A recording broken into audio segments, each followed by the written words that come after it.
Philippe Lermy, bonjour. Vous êtes gérant sur les devises au sein de la salle de marché d'EDF et par ailleurs également auteur du livre Spéculer avec succès sur le Forex aux éditions Galino. Pouvez-vous nous dire comment les banques centrales gèrent-elles leurs réserves de change ? Bonjour, alors je vais expliquer déjà un peu à quoi servent les réserves. En fait, les réserves, c'est un matelas de sécurité qu'elles utilisent. C'est souvent très politique en fait. Donc c'est le trésor d'un pays qui décide d'un niveau de change qui l'intéresse pour son commerce, pour sa renommée extérieure. Souvent, en général, les pays aiment bien avoir une monnaie forte. Et donc, elles gèrent leurs réserves. Elles décident souvent de lier leur monnaie, soit avec un panier, avec certaines devises, souvent avec les pays avec lesquels elles font beaucoup de commerce. Alors, par exemple, on a la Russie.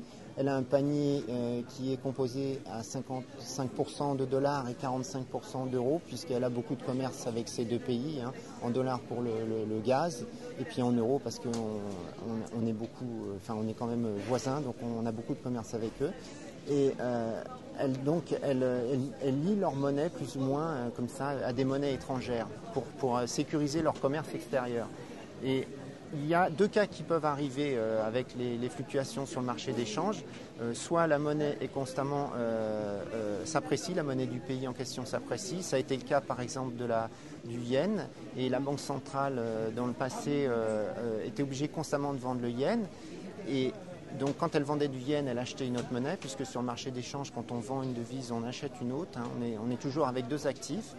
Et donc elle vendait son yen constamment pour diminuer son renchérissement, et elle se retrouvait donc avec plein de dollars. Donc c'est une des façons pour les banques centrales, une des façons d'obtenir des réserves, accroître son matelas de sécurité. Et par exemple, la Chine, elle aussi, l'a fait grâce à son commerce extérieur. Elle a volontairement d'évaluer sa monnaie, le yuan, et c'est pour ça qu'elle a accumulé des réserves les plus grosses au monde, de l'ordre de 2 trillions, c'est 2000 milliards de dollars.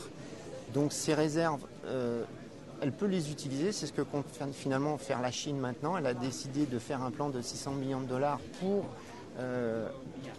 100 milliards de dollars, oui, pour comment booster son économie intérieure. En fait, c'est un programme qui est plutôt keynésien. Et donc, c'est sûr que ça va avoir un impact sur le marché. Il y a l'autre cas, par exemple, c'est le cas où la monnaie est attaquée. Alors, on a eu le cas, par exemple, en Corée, en Russie. Donc, quand la monnaie est constamment vendue par les opérateurs, la Banque centrale, elle fait l'inverse.